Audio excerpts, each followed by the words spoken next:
खूंखार रास्ता। एक महात्मा जुमेरा गांव से थोड़ी दूर एक शांत इलाके में अपनी कुटिया में अपने एक नौकर के साथ रहते थे। वह शहर और गांव में काफ़ी चर्चित थे। दूर शहर और गांव से लोग उनके पास अपनी समस्या लेकर आते और वे खुशी खुशी लोगों की समस्या का हल करते थे।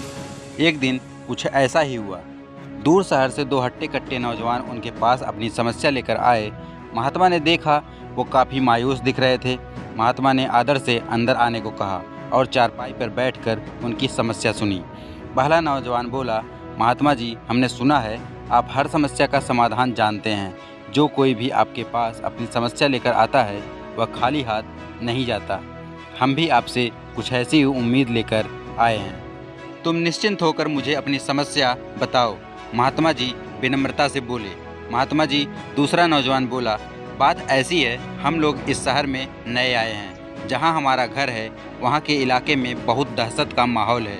वहां आवारा लोगों का बसेरा है। सड़कों पर गुजरते हुए लोगों से बदतमीजी की जाती है। आते जाते लोगों को गालियां दी जाती है। कुछ दबंग लोग शराब पीकर सड़क किनारे खड़े हो जाते हैं और सामने से गुजरते हुए लोगों के साथ बदसलूकी करते हैं।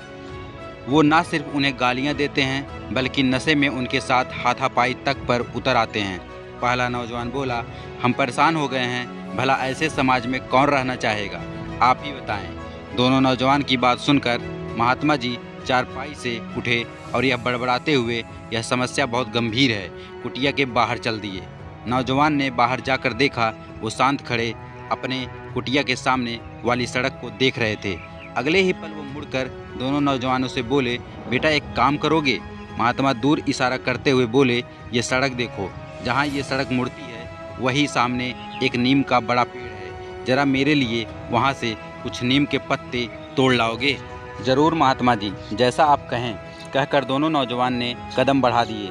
परंतु महात्मा उन्हें रोकते हुए बोले, ठहरो बेटा, जाने से पहले मैं तुम्हें बता दूं, रास्ते में कई आवारा कुत्ते हैं जो तुम्हें अपना शिकार बना सकते हैं। वो बहुत खूंखार हैं, तुम्हारी जान भी जा सकती है।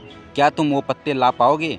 नौजवानों ने एक दूसरे को देखा और उनके चेहरे के हाव भाव देखकर महात्मा समझ गए कि वे डरे हुए तो थे परंतु वहां जाने के लिए तैयार थे। दोनों नौजवान उस सड़क पर चल दिए। उस सड़क पर से गुजरे। रास्ते में उन्हें काफ़ी आवारा कुत्ते सड़क किनारे बैठे मिले। उन्होंने कोशिश की वो उन्हें पार कर जाएं, परंतु यह करना आसान नहीं था। जैसे ही वो एक कुत्ते के करीब से गुजरे, कुत्ते ने उन्हें काट खाने वाली भूखी निगाहों से घूरा। वो कोशिश करते उन्हें पार करने की, परंतु यह करना जान जोखिम में डालने के बराबर था। काफ़ी देर इंतजार करने के बाद जब वे लौटे तब महात्मा ने देखा उनके हाथ खाली थे और वो काफ़ी डरे हुए थे। वो महात्मा के करीब आए और बोले, हमें माफ़ कर दीजिए। पहला नौजवान बोला, ये रास्ता बहुत खतरनाक है, रास्ते में बहुत खूंखार कुत्ते थे, हम ये काम नहीं कर पाए। दूसरा नौजवान बोला, हमने दो चार कुत्तों को झेल लिया, परंतु आगे जाने पर कुत्तों ने हम पर हमला कर दिया। हम जैसे तैसे करके अपनी जान बचाकर वापस आए हैं। महात्मा बिना कुछ बोले कुटिया के अंदर चलते गए और अपने नौकर को साथ लेकर बाहर आए। उन्होंने नौकर से वो पत्ते तोड़ने के लिए कहा। नौकर उसी सड़क से गया, वह कुत्तों के बीच से गुजरा, परंतु जब काफ़ी देर बाद दोनों नौजवानों ने नौकर को सड़क से वापस अपनी ओर आते देखा, तब देखा उसके हाथ नीम के पत्तों से भरे थे। ये देखकर दोनों नौजवान भौचक्के रह गए। महात्मा बोले, बेटा ये मेरा नौकर है, ये अंधा है, हालांकि ये देख नहीं सकता, परंतु कौन सी चीज़ कहाँ पर है इसे पूरा ज्ञान है।